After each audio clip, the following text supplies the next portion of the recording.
오늘은 각국의 우리 대통령들의 각국의 수장들의 신년사를 통해서 한 해 동안의 우리 대응 전략을 세워보도록 하겠고요. 제가 어떤 종목들을 중점적으로 보고 있는지 오늘 하나씩 살펴보면서 보도록 하겠습니다. 요거 이제 보고 난 다음에 우리 시청자분들이 보유하신 종목이 혹시 오늘 제가 긍정적으로 말씀드렸던 종목들에 속하지 않는다고 하면은 아무래도 좀 비중을 정리하시는 게 좋을 수도 있겠죠. 그렇죠? 그래서 우리 시청자분들 보유하신 종목들 늦은 시간이지만 제가 좀 성심성의껏 진단을 좀 드릴 거예요. 그래서 강의 제가 진행하는 동안에 전화 또는 문자로 편하신 쪽으로 연락을 주시면은 제가 바꾸서 내일장에 어떻게 대응을 해야 될지 구체적으로 전략을 드릴 거고요. 또 좀 이렇게 전화가 부담스럽다고 하시면은 문자로 남기셔도 되니까 종목명하고 매수가 비중 이 세 가지 양식에만 맞게 보내주시면 좋겠습니다. 자, 어쨌든 종목이 해결돼야 또 제가 드리는 좋은 종목들 사실 수 있는 거니까요. 좋습니다. 자, 오늘 그럼 방송을 시작하도록 하고요. 2019년도 기해년 이건 한번 좀 알아보고 가자. 우리 각국의 신년사를 통해서 총정리하는 시간 갖도록 하겠습니다. 자, 우리 첫 번째 내용부터 한번 보도록 하죠. 준비된 내용부터 한번 볼게요. 첫 번째로는 우리나라 이제 북측에 있는 북한입니다. 북한의 김정은 위원장이 어제 이제 신년사를 통해서 밝힌 내용들을 요약을 해봤어요. 저는 뭐 전체 내용보다는 키워드만 좀 짚고 갈 테니까 이 종목들이 앞으로 당장에는 수익이 아닐 수 있지만 투자하는 사람들 입장에서는 언젠가 한 번은 반드시 투자해야 되는 종목이다. 이렇게 생각하시면 되겠고요. 북한으로 해서 넘어가 보도록 하겠습니다. 지금 나오는 내용들을 보니까 완전한 비핵화, 그것이 바로 나의 확고한 의지다 라는 내용들이 나오면서 사실상의 전년도의 어떤 그 기조와 거의 동일한 기조를 가져가고 있어요. 최근에 핵무기에 대한 대량 생산에 대한 그런 우려가 있습니다만은 그럼에도 전년도의 그런 전략들을 그대로 가져가는 부분이기 때문에 우리나라에서의 어떤 그거에 대비하기 위한 정책들도 비슷할 거라 생각이 들고요. 남북 경협주 그리고 이 부분에 있어서는 일단 한반도 비핵화에 대한 부분들 계속 지속적으로 체크해야 될 것 같다는 생각입니다. 그래서 저 부분들 지금 주가를 보시면 뭐 많이 올라간 종목들이 없죠. 그죠? 저쪽 부분들은 지속적으로 보자는 부분이 되겠고요. 두 번째 내용을 보니까 개성공단하고 그리고 금강산 관광에 있어서 조건 없이 재개할 용의가 있다라고 이제 밝혔어요. 그래서 저걸 보면서 오늘 만약에 저 뉴스를 이번 연휴 동안에 보시고 아하 그렇다면 오늘은 금강산하고 철도구나 하고 들어가셨다가 금강산하고 개성공단이구나 들어가셨다가 손해보신 분들이 꽤나 많으신 걸로 제가 알고 있어요. 근데 저 테마는 반드시 돌아올 겁니다. 제가 봤을 때는 이 순환매라는 부분으로 봤을 때는 한번 반드시 돌아올 수 있는 부분들이고요.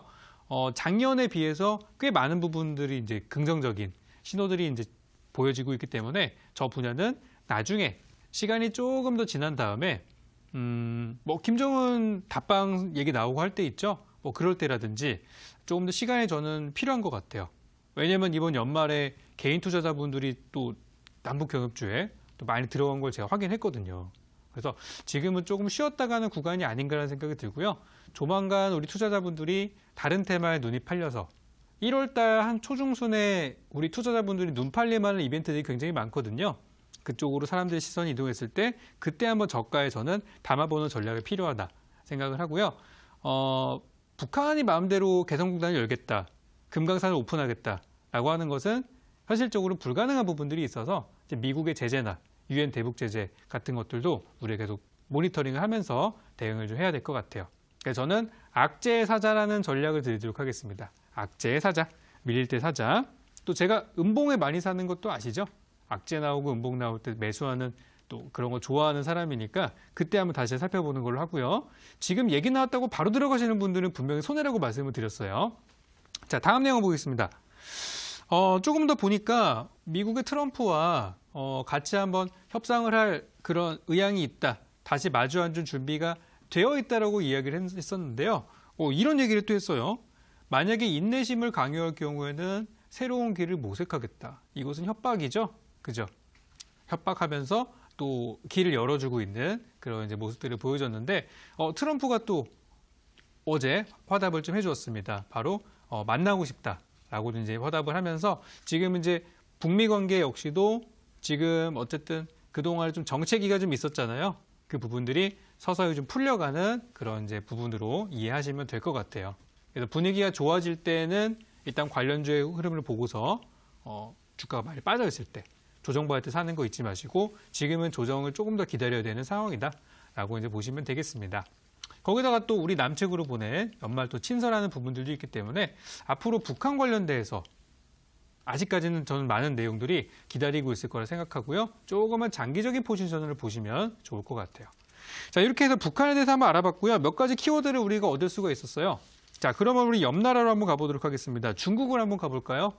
네, 중국의 시진핑의 신년사를 통해서 우리가 또 몇 가지 키워드를 좀 얻어보도록 할 거예요. 보시면 다 보셨겠지만 올해는 중국이 이제 건국 70주년입니다. 그러니까 중화인민공화국이 생긴 지 70주년인데 굉장히 재미있는 부분들이 공산국가와 그러니까 이제 인민공화국이 생기기 시작하면서 공산국가였던 북한과 러시아와 바로 수교를 맺었어요.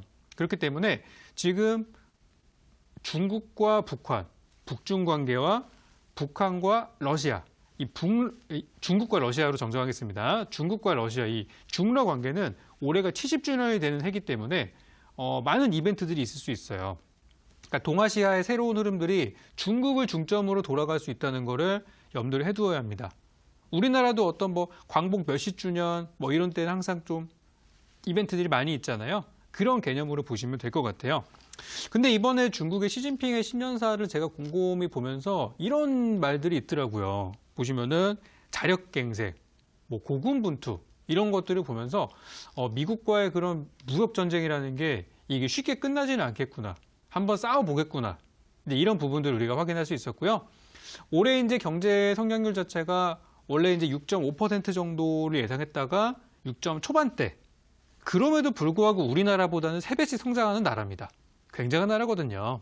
그래서 경제 성장률이 좀 다운되는 부분들이 있다 보니까 좀 자국민들을 챙기려는 그런 부분들을 확인할 수가 있었어요. 다음 화면 보겠습니다. 자, 그렇게 해서 이제 기본적인 키워드 알아봤고요. 이제 최근에 북한의 리용호 방중이라는 그런 이벤트를 통해서 조만간 또 북중 정상회담이 있을 수가 있겠구나. 이런 것들을 좀 엿볼 수가 있었고요. 또 최근에 트럼프와의 어떤 연말 통화를 통해서 한반도에 대한 영향력을 많이 확대할 것이다라는 부분들 역시도 확인할 수 있었어요. 그럼 지금까지 분위기를 봤을 때 지금 동아시아의 분위기는 일단 북한은 개방을 준비를 하고 있고, 그죠? 근데 이제 서로 이해관계가 상충하다 보니까 교착관계에 있었던 부분인데 중국이 이번에 굉장한 또 70주년이라는 그런 이벤트 거기다가 미국과 싸우고 있지만 그래도 사실 못 펼치고 있는 부분도 있지만 명분이 있잖아요. 그런 부분을 통해서 지금 이제 북한의 어떤 개방에 좀 많은 영향력을 미칠 것 같다. 이런 생각들이 좀 들고 있습니다. 자, 그렇게 해서 중국에 대해서 좀 알아봤고요. 분위기는 크게 다르지는 않습니다. 그렇죠? 그렇다면 이번에 일본으로 한번 넘어가 볼게요. 일본의 아베는 어떤 얘기를 했을까? 제가 보고 나서 좀 별다른 내용들이 없다 생각 들었는데요. 보니까 이번 신년사에서는 2018년도는 취업률이 제일 좋았다. 그러니까 지금 일자리가 굉장히 넘친다는 얘기예요. 지금 미국이랑 일본 같은 경우는 일자리가 많은 나라입니다. 대표적으로. 그죠? 우리나라 같은 경우는 지금 일자리 취업난이 굉장히 힘든 시점인데 저는 굳이 한국에서의 취업을 고민할 필요가 없다고 생각하고 이제 말이 좀 된다고 하시면은 일본이나 중국 같은 데 나가서 어떤 새로운 활로를 뚫어보는 것도 좋다고 생각이 되더라고요. 그래서 굉장히 우리한테는 부러운 그런 이야기들을 많이 했습니다. 자, 그리고 나서 이제 외국인 관광객이 3천만 명을 돌파했다. 특히 작년 10월 같은 경우는 무려 795만 명이 왔다라고 하면서 중국의 명절 효과를 일본이 다 누려버린 그런 부분들을 또 우리가 확인할 수 있었어요. 그러니까 우리나라 관광객 많이 들어왔다 하지만 아직은 일본에 비하면은 비빌 수 있는 수준은 아니란 얘기죠. 그래서 지금 일본이 굉장히 부러운 부분들이 많이 있었고요. 우리가 투자하는 데 있어서 조금 조심해야 될 만한 부분들은 중국 소비주라 그래서 우리가 많이 좀 기대하고 있던 업종들이 있죠. 실상 열어보니까 일본이 더 이득을 보고 있는 부분들이 있다는 거예요. 그래도 중국 소비주들은 약간 딜레이가 될 수도 있다는 부분들, 시세를 내기까지 시간이 필요할 수 있다는 것들. 제가 지난달의 기억을 떠올려 보니까 한 2월까지 보자라고 말씀드렸던 것 같아요. 그렇죠? 실적 나오는 거 보고 결정을 내리자. 그래서 그렇기 때문에 일단은 뚜렷한 실적이 나올 때까지는 좀 더 보시는 게 좋을 것 같아요. 이렇게 해서 중국 소비주까지 한번 알아봤고요. 다음은 러시아로 한번 가보겠습니다. 자, 러시아도 우리가 이제 더 이상 그냥 뭐 저 북방의 추운 나라라고만 인식할 수는 없고요. 작년에 신북방 정책이라는 정책을 좀 통해서 한국의 어떤 경제 영토를 넓히겠다는 굉장히 좀 그런 비전을 제시했었죠, 정부에서. 그래서 유라시아 철도 역시도 러시아랑 연결이 되어 있고요. 또 러시아 가스관 같은 얘기도 마찬가지로 연결이 되는 부분이기 때문에 무시할 수 없는 나라가 됐어요.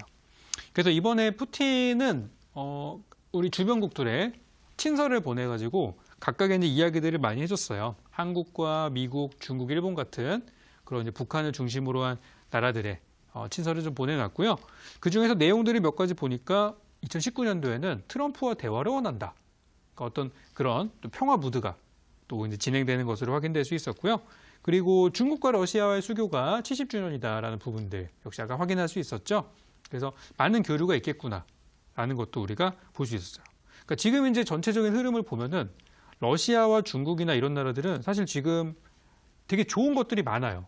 좋은 것들이 많은데 그런 것들에 비해서 지금 우리나라는 어떻게 동아시아에서 사실 제일 주축이 돼야 되는 상황인데도 불구하고 그럼에도 불구하고 너무 아직까지 진행되는 것들이나 이런 것들이 좀 미적지근한 게 아닌가 그런 개인적인 생각이 많이 들고 있습니다.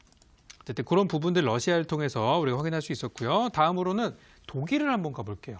자, 독일의 메르켈은 무슨 얘기를 했을까요? 제가 독일을 보는 이유가 여기에 있습니다. 독일은 그냥 유럽에서 뭐 잘 사는 나라, 추운 나라, 뭐 맥주 많이 마시는 나라 그렇게 우리가 이제 알 수 있지만 독일이 올해부터 앞으로 2년간 UN 안보리 의장국이 됐습니다. 안보리가 뭐예요? 안전보장이사회. 그렇다면 우리 UN에서 북한을 제재하고 있는 바로 그 기구 아니겠습니까? 그죠? UN 안보리 제재라는 게 있기 때문에 이 안보리의 수장인 독일의 어떤 그 행보를 우리가 올해부터 지켜보셔야 돼요. 그래서 지금 내용들을 보니까 글로벌 해결책에 대한 얘기를 했어요. 그러니까 앞서 봤던 러시아, 뭐 북한, 일본, 중국 같은 경우는 국민들에 대한 메시지를 줬다면은 독일은 전 세계를 향한 메시지를 던졌습니다. 글로벌 해결책 뭐죠?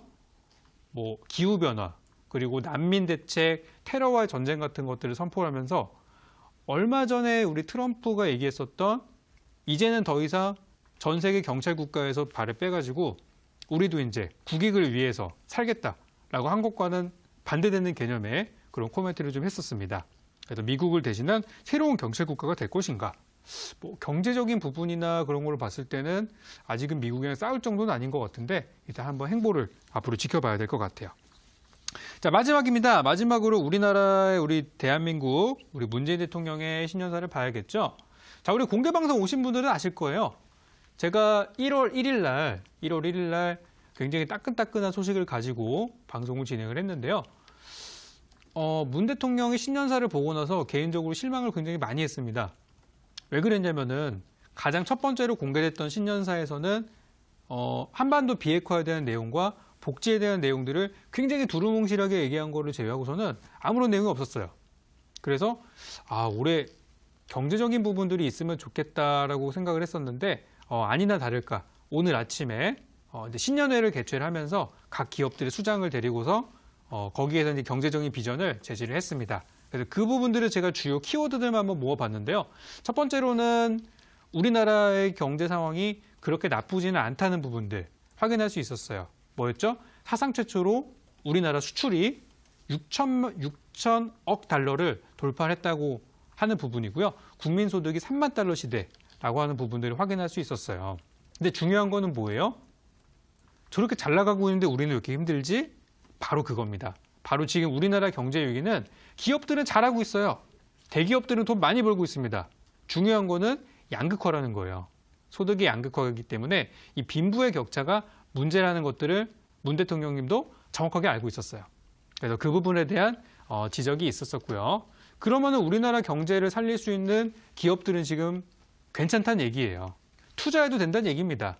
정리가 좀 되시죠? 다음 한번 보도록 할게요.